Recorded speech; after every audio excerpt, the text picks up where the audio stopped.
എല്ലാവർക്കും നമസ്കാരം. മുൻവർഷ ചോദ്യ ശേഖരത്തിൽ നിന്നും വളരെ പ്രധാനപ്പെട്ട 50 ചോദ്യങ്ങളാണ് ഇന്നത്തെ മോക്ക് ടെസ്റ്റിൽ ഉൾക്കൊള്ളിച്ചിരിക്കുന്നത്.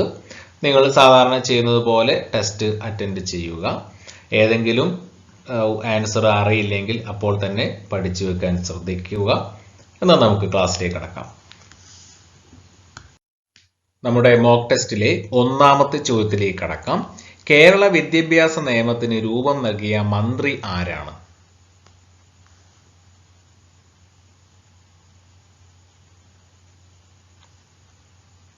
ഓപ്ഷൻ ഡി, ജോസഫ് മുണ്ടശ്ശേരിയാണ് കേരള വിദ്യാഭ്യാസ നിയമത്തിന് രൂപം നൽകിയ മന്ത്രി.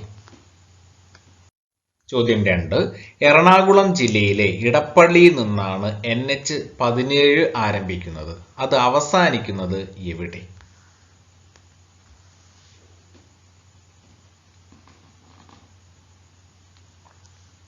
ഓപ്ഷൻ ബി ആണ് ആൻസർ, പനവേൽ. അപ്പോൾ NH-17 ആരംഭിക്കുന്നത് എറണാകുളം ജില്ലയിലെ ഇടപ്പള്ളിയിൽ നിന്നാണ്. അത് അവസാനിക്കുന്നത് പനവേലാണ്. ചോദ്യം 3. സാർവദേശീയ മനുഷ്യാവകാശ ദിനമായി ആചരിക്കുന്നത് എന്നാണ്?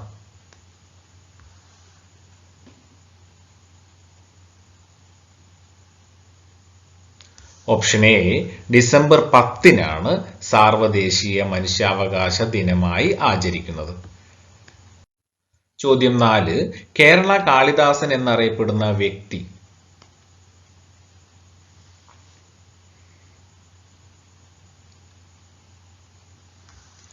ഓപ്ഷൻ ഡി, കേരളവർമ്മ വലിയകോയി തമ്പുരാനാണ് കേരള കാളിദാസൻ എന്നറിയപ്പെടുന്നത്. ചോദ്യം 5. കെട്ടിടങ്ങൾക്കുള്ളിൽ മറഞ്ഞിരിക്കുന്നവരെ അവരറിയാതെ നിരീക്ഷിക്കുവാൻ സഹായിക്കുന്ന ഇന്ത്യൻ പ്രതിരോധ ഗവേഷണ ഏജൻസി വികസിപ്പിച്ചെടുത്ത തെർമൽ ഇമേജിംഗ് റഡാറിന്റെ പേര്?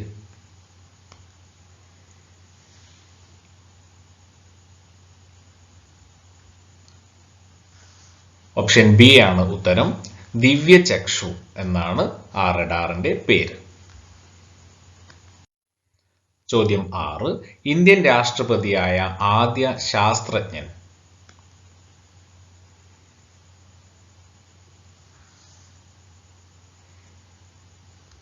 ഓപ്ഷൻ ഡി ആണ്, APJ അബ്ദുൽ കലാം ആണ് ഇന്ത്യൻ രാഷ്ട്രപതിയായ ആദ്യ ശാസ്ത്രജ്ഞൻ. ചോദ്യം 7. ഹിമാലയൻ പ്രദേശങ്ങളിലെ വൃക്ഷങ്ങളെ സംരക്ഷിക്കുവാൻ സുന്ദർലാൽ ബഹുഗുണ ആരംഭിച്ച പ്രസ്ഥാനം ഏതാണ്?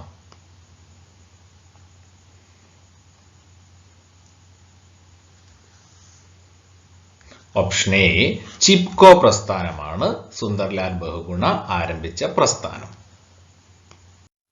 8-ാമത്തെ ചോദ്യം. ഇന്ത്യൻ അസ്വസ്ഥതയുടെ പിതാവ് എന്നറിയപ്പെടുന്ന സ്വാതന്ത്ര്യ സമര സേനാനി?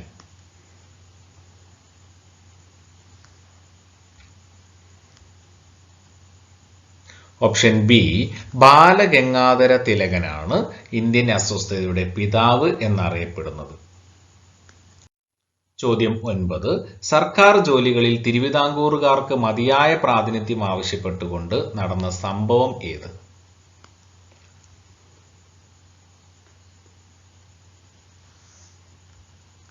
Option B, Malayali memorial. ചോദ്യം 10. സമത്വ സമാജം സ്ഥാപിച്ചതാര്?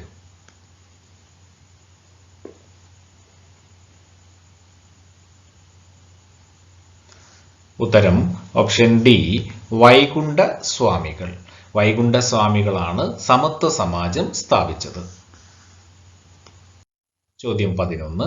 സ്വാതന്ത്ര്യ സമരവുമായി ബന്ധപ്പെട്ട ഏതു സംഭവത്തിലാണ് 2019 ബ്രിട്ടൻ ഖേദം പ്രകടിപ്പിച്ചത്?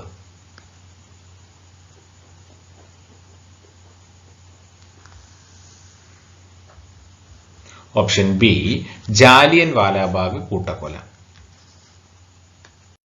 12-ാമത്തെ ചോദ്യം. സംസ്ഥാന പുനഃസംഘടനാ കമ്മീഷന്റെ അധ്യക്ഷൻ ആരായിരുന്നു?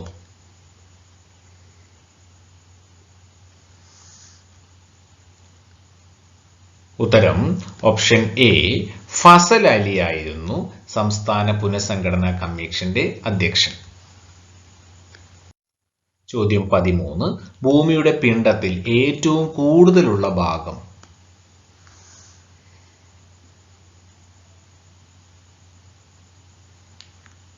ഉത്തരം ഓപ്ഷൻ ബി, മാന്റിൽ. 14. ചോദ്യം. ജൈവ വൈവിധ്യ രജിസ്റ്റർ പുറത്തിറക്കിയ കേരളത്തിലെ ആദ്യ ജില്ല ഏത്?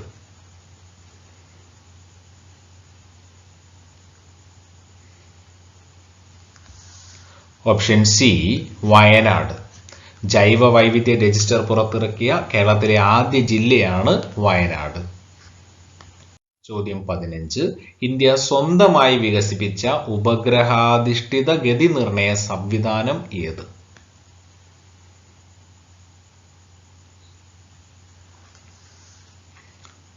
ഉത്തരം option B, IRNSS.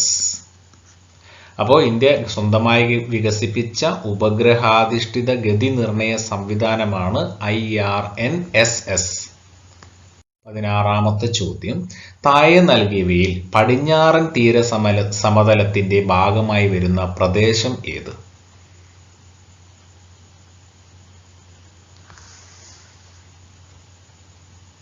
Option D, Konkan തീര സമതലം. അപ്പൊ ഇവിടെ നൽകിയതിൽ പടിഞ്ഞാറൻ തീര സമതലത്തിന്റെ ഭാഗമായി വരുന്ന പ്രദേശം കൊങ്കൺ തീര സമതലമാണ്. ചോദ്യം 17. ഇന്ത്യയിലെ ഏറ്റവും വലിയ കൽക്കരി പാടം ഏത്?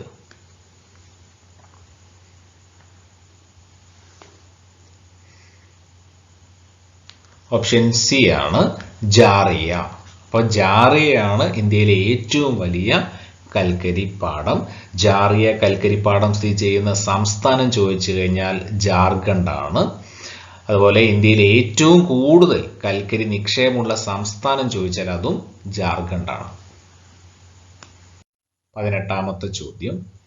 ഇന്ത്യ എൻ്റെ രാജ്യമാണ് എന്ന് തുടങ്ങുന്ന പ്രതിജ്ഞ ഇന്ത്യയുടെ ദേശീയ പ്രതിജ്ഞയായി പ്രഖ്യാപിച്ചത് എന്നാണ്?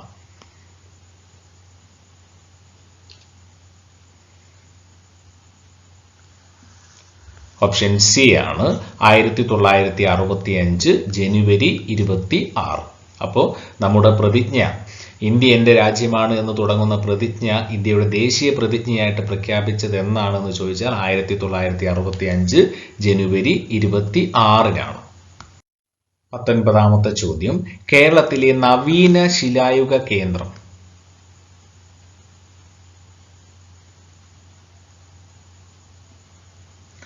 ഓപ്ഷൻ ബി, എടയ്ക്കലാണ്. അപ്പോൾ എടയ്ക്കലാണ് കേരളത്തിലെ നവീന ശിലായുഗ കേന്ദ്രം. 20. ചോദ്യം.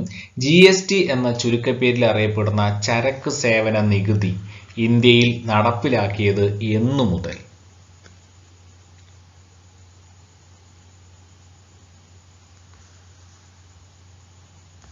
Option D, 2017 July 1. അപ്പോൾ 2017 ജൂലൈ 1-നാണ് GST ഇന്ത്യയിൽ നടപ്പിലാക്കിയത്. 21. ചോദ്യം. ആദ്യത്തെ സുപ്രീം കോടതി ചീഫ് ജസ്റ്റിസ്?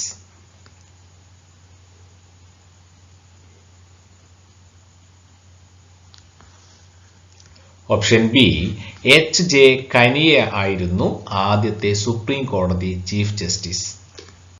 22. ചോദ്യം. സാമ്പത്തിക ശാസ്ത്രത്തിൽ നോബൽ സമ്മാനം നേടിയ ഇന്ത്യക്കാരൻ?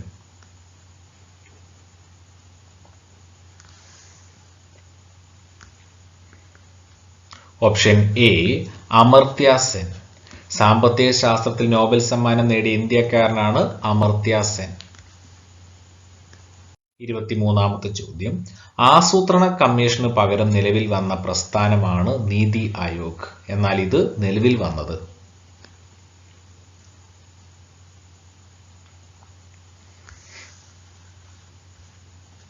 ഓപ്ഷൻ സി, 2015 ജനുവരി 1. 2015 ജനുവരി 1-നാണ് നീതി ആയോഗ് നിലവിൽ വന്നത്. 24. ചോദ്യം. ഭരണഘടനാപരമായി പരിഹാരം കാണാനുള്ള അവകാശത്തെ ഇന്ത്യൻ ഭരണഘടനയുടെ ആത്മാവും ഹൃദയവുമാണെന്ന് പറഞ്ഞത് ആരാണ്?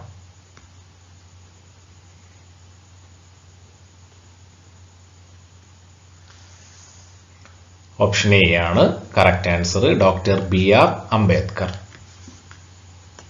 ചോദ്യം 25. ബ്രിട്ടീഷ് ഇന്ത്യയിലെ നീലം കർഷകരുടെ ദുരിതം വിവരിക്കുന്ന നാടകം.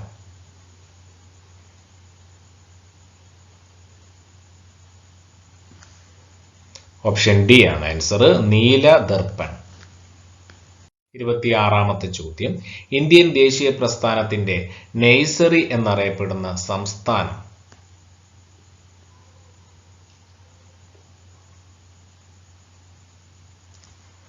ഓപ്ഷൻ എ ബംഗാളാണ് ഇന്ത്യൻ ദേശീയ പ്രസ്ഥാനത്തിന്റെ നഴ്സറി എന്നറിയപ്പെടുന്ന സംസ്ഥാനം. 27-ാമത്തെ ചോദ്യം. അതിർത്തി ഗാന്ധി എന്നറിയപ്പെടുന്നത് ആര്?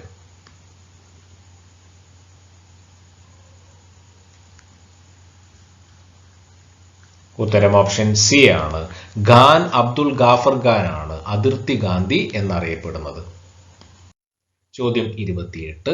ദേശീയ തലത്തിൽ ഭരണ ഉദ്യോഗസ്ഥ തലങ്ങളിലുള്ള അഴിമതി തടയാനായി സ്ഥാപിക്കപ്പെട്ട സംവിധാനം ഏത്?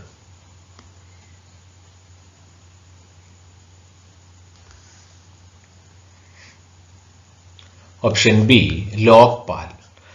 ലോക്പാൽ ആണ് ദേശീയ തലത്തിൽ ഭരണ ഉദ്യോഗസ്ഥ തലങ്ങളിലുള്ള അഴിമതി തടയാനായി സ്ഥാപിക്കപ്പെട്ട സംവിധാനം. 29-ാമത്തെ ചോദ്യം. നിയമനിർമ്മാണ വിഭാഗത്തിൽ ഉൾപ്പെടുന്നത്.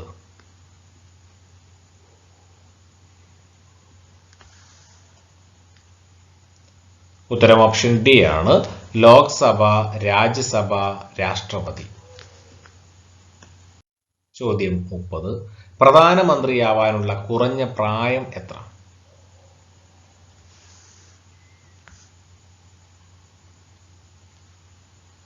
ഓപ്ഷൻ എ ആണ്, 25 വയസ്സാണ് പ്രധാനമന്ത്രിയാവാനുള്ള ഏറ്റവും കുറഞ്ഞ പ്രായം. ചോദ്യം 31. ദേശീയ മനുഷ്യാവകാശ കമ്മീഷൻ നിലവിൽ വന്നത് എന്ന്?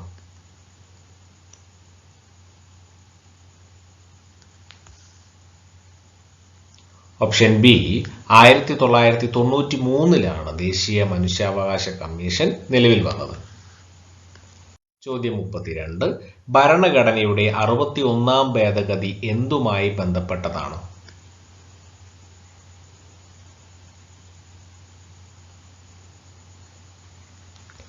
ഓപ്ഷൻ ഡി വോട്ട് ചെയ്യാനുള്ള കുറഞ്ഞ പ്രായം 18 വയസ്സാക്കി. ഭരണഘടനയുടെ 61-ാം ഭേദഗതി എന്തുമായി ബന്ധപ്പെട്ടതാണെന്ന് ചോദിച്ചു കഴിഞ്ഞാൽ വോട്ട് ചെയ്യാനുള്ള പ്രായം 18 വയസ്സാക്കി. 33-ാമത്തെ ചോദ്യം. ഭരണഘടനയിൽ മതസ്വാതന്ത്ര്യത്തിനുള്ള അവകാശത്തെ സംബന്ധിച്ച് പ്രതിപാദിക്കുന്ന വകുപ്പുകൾ.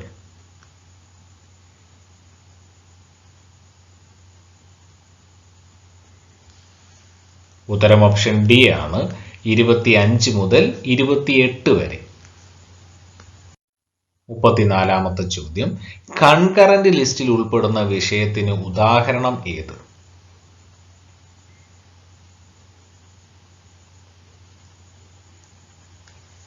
ഓപ്ഷൻ സി ആസൂത്രണമാണ്. അപ്പൊ തന്നിരിക്കുന്ന കൺകറന്റ് ലിസ്റ്റിൽ ഉൾപ്പെടുന്ന വിഷയം ആസൂത്രണമാണ്. 35-ാമത്തെ ചോദ്യം. രാജ്യസഭയുടെ കാലാവധി എത്ര?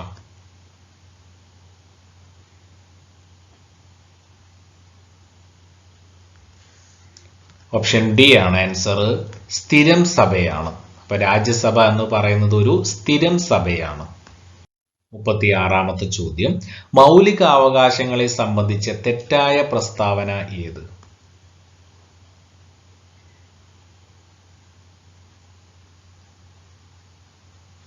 ഓപ്ഷൻ എ ആണ് തെറ്റായ പ്രസ്താവന. മൗലികാവകാശങ്ങൾ അയർലൻഡിന്റെ ഭരണഘടനയെ മാതൃകയാക്കി തയ്യാറാക്കിയതാണ്. ചോദ്യം 37. കേരളത്തിലെ പ്രധാന നെല്ല് ഗവേഷണ കേന്ദ്രം.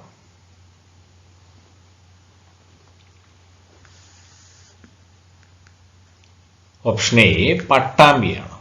പട്ടാമ്പിയാണ് കേരളത്തിലെ പ്രധാന നെല്ല് ഗവേഷണ കേന്ദ്രം. 38-ാമത്തെ ചോദ്യം. ശരീര നിർമ്മിതിക്കും വളർച്ചയ്ക്കും സഹായകമായ പ്രധാന ആഹാര ഘടകം ഏത്?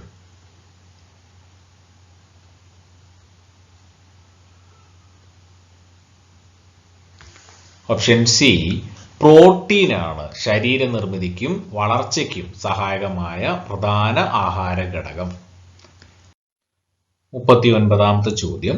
ആവർത്തന പട്ടികയിൽ 18ാം ഗ്രൂപ്പിൽ ഉൾപ്പെടുന്ന വാതകങ്ങൾ നിഷ്ക്രിയ വാതകങ്ങൾ എന്നറിയപ്പെടുന്നു. നിഷ്ക്രിയ വാതകമല്ലാത്തത് ഏത് എന്ന് കണ്ടുപിടിക്കുക.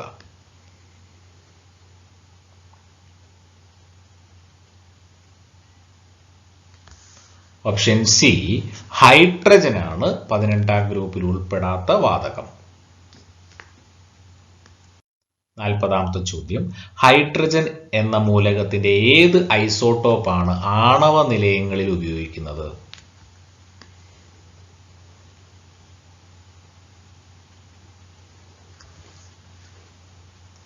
ഓപ്ഷൻ ബി, ഹൈഡ്രജന്റെ ഐസോട്ടോപ്പായ ഡ്യൂറ്റീരിയം ആണ് ആണവ നിലയങ്ങളിൽ ഉപയോഗിക്കുന്നത്. ചോദ്യം 41. ലോഹ നിർമ്മാണത്തിന് ഉപയോഗിക്കുന്ന ധാതു അയിര് എന്ന് അറിയപ്പെടുന്നു. അലൂമിനിയത്തിന്റെ അയിര് താഴെ കൊടുത്തിരിക്കുന്നവയിൽ ഏതാണ്?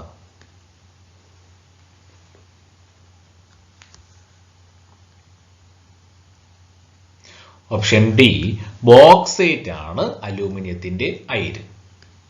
ചോദ്യം 42. ISI മാനദണ്ഡം അനുസരിച്ച് 1ാം ഗ്രേഡ് ടോയ്ലറ്റ് സോപ്പിന്റെ TFM എത്ര ശതമാനത്തിൽ കുറയാൻ പാടില്ല?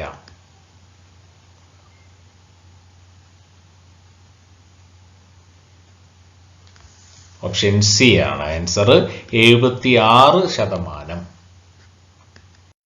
43ാമത്തെ ചോദ്യം. ഭൂവൽക്കത്തിൽ ഏറ്റവും കൂടുതലായി കാണപ്പെടുന്ന മൂലകം ഏത്?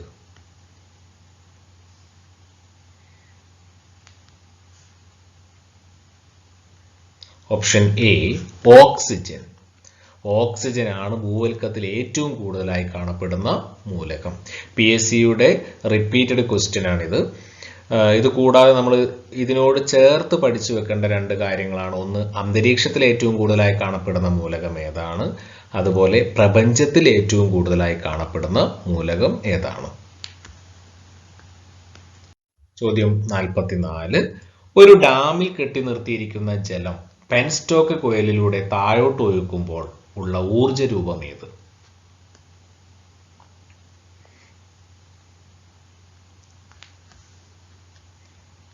ഉത്തരം ഓപ്ഷൻ ബി, ഗതികോർജം. ചോദ്യം 45. ഹരിത വിപ്ലവത്തിൽ ഏറ്റവും മെച്ചമുണ്ടാക്കിയ നാണ്യവിള ഏത്?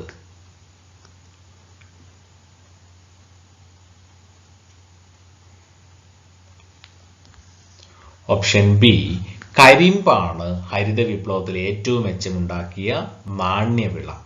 എന്നാൽ ഹരിത വിപ്ലവത്തിൽ ഏറ്റവും മെച്ചമുണ്ടാക്കിയ വിള ആണ് ചോദിച്ചതെങ്കിൽ ഗോതമ്പാണ് എന്ന് കൂടി ഒന്ന് ഓർത്തു വെക്കണം. ചോദ്യം 46. ഇന്ത്യയിൽ ഉപഭോക്തൃ സംരക്ഷണ നിയമം നിലവിൽ വന്നത് എന്ന്?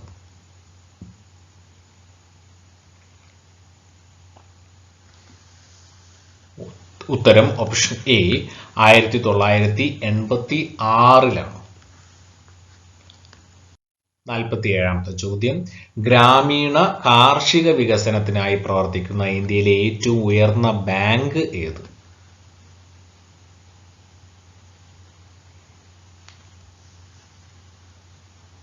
Option A, NABARD. 48. പ്രാഥമിക മേഖലയിൽ ഉൾപ്പെടാത്തത് ഏത്?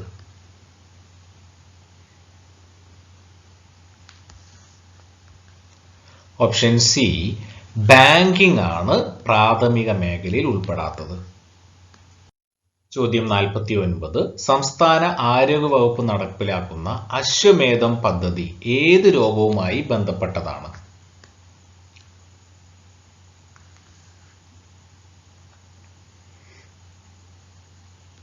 ഓപ്ഷൻ ഡി, കുഷ്ഠരോഗവുമായി ബന്ധപ്പെട്ടതാണ്.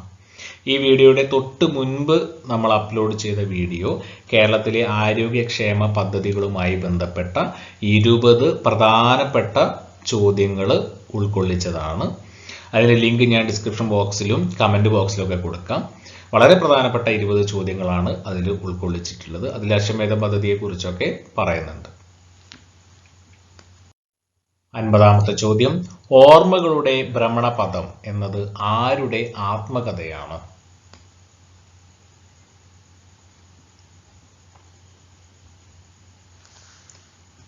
Option A Nambi Narayanan. നമ്പി നാരായണന്റെ ആത്മകഥയാണ് ഓർമ്മകളുടെ ഭ്രമണപഥം. മുൻവർഷ ചോദ്യശേഖരങ്ങളിൽ നിന്നും വളരെ പ്രധാനപ്പെട്ട 50 ചോദ്യങ്ങളാണ് ഇന്നത്തെ മോക്ക് ടെസ്റ്റിൽ നമ്മൾ ഉൾപ്പെടുത്തിയിരുന്നത്. ഇനി നിങ്ങൾ ആദ്യമായിട്ടാണ് ഈ ചാനൽ കാണുന്നതെങ്കിൽ സബ്സ്ക്രൈബ് ചെയ്യാൻ മറക്കരുത്. തൊട്ടടുത്ത ബെല്ലൈക്കൺ ക്ലിക്ക് ചെയ്ത് നോട്ടിഫിക്കേഷൻ എനേബിൾ ചെയ്യാനും മറക്കരുത്. അങ്ങനെയാണെങ്കിൽ മാത്രമേ ഞാൻ അപ്ലോഡ് ചെയ്യുന്ന മോക്ക് ടെസ്റ്റുകളും ക്ലാസ്സുകളും ഒക്കെ അതേ സമയം നിങ്ങൾക്ക് ലഭിക്കുകയുള്ളൂ എന്ന കാര്യം ഓർമ്മിപ്പിക്കട്ടെ. മറ്റൊരു മോക്ക് ടെസ്റ്റുമായി നമുക്ക് അടുത്ത ക്ലാസ്സിൽ കാണാം.